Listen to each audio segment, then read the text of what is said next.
The gentleman from Fairfax, Mr. Surovell. Mr. Speaker, Senate Bill 969 repeals an 1877 law prohibiting cohabitation between unmarried adults, which has since been rendered unconstitutional. Passed the Senate unanimously and Courts Committee unanimously. I'd ask the body to adopt the bill. Mr. Speaker? The gentleman from Prince William, Mr. Marshall. Will the gentleman yield for a question? Will the gentleman yield? I'll yield. Gentleman yields. I think it does more than what the gentleman represented. I'm looking at 18.2-345, and it does talk about living together in a lewd and lascivious manner, but it also talks about be guilty of open and gross lewdness and lasciviousness. Now, that's different from living together. So if, in fact, such a couple were engaged in simulated acts of intercourse in front of children at a bus stop, would not this prohibit or at least punish such activity? And whereas if you don't have this statute, that you won't be able to prosecute? Mr. Speaker, I'd answer the gentleman that no, that's indecent exposure. It's covered by a separate statute, which I believe in front of children might even be a felony, but I'm not sure. But it's at least a Class 1 misdemeanor. This statute has been investigated. It hasn't been used for prosecution in a long time that anybody's been able to identify, and there are plenty of tools to prosecute that kind of behavior. Further question, Mr. Speaker? Will the gentleman yield? Yes. Gentleman yields. I understand that when we deal with this topic, straight thinking is not always at a premium. But when we are talking about simulated acts of intercourse with clothing on and hands may go under garments and stuff, that is not public nudity. Would not that constitute an act that would now not be punishable under this right here, even though I think the gentleman would agree it probably is lewd and lascivious? Got your tongue, huh?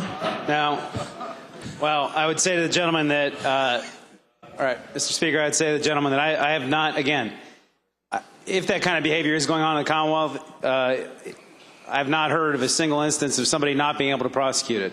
And to this statute hasn't been used for prosecuting anybody for anything in decades. It was ruled unconstitutional in Lawrence v. Texas and Martin v.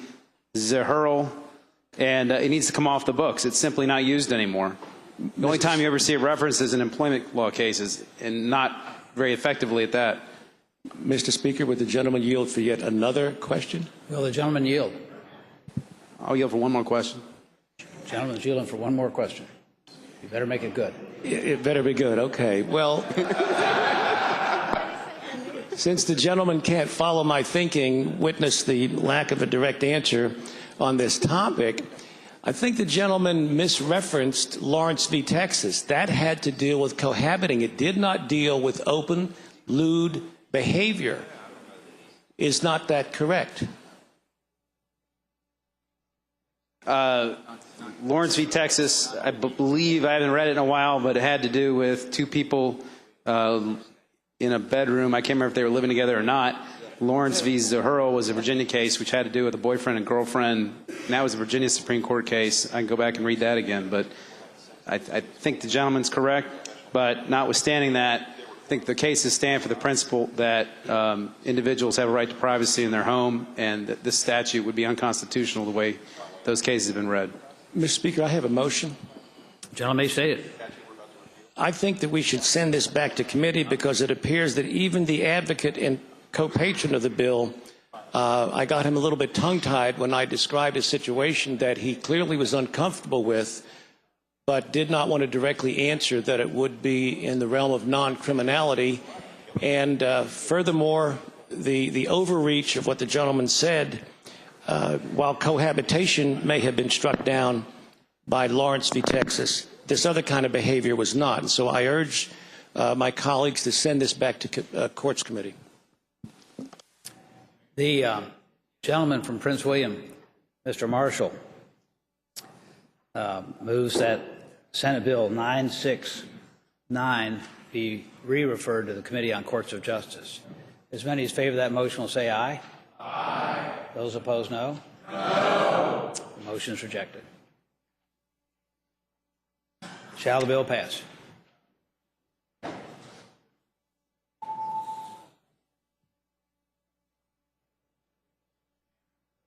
Clerk will close the roll. Ayes 62, noes 25.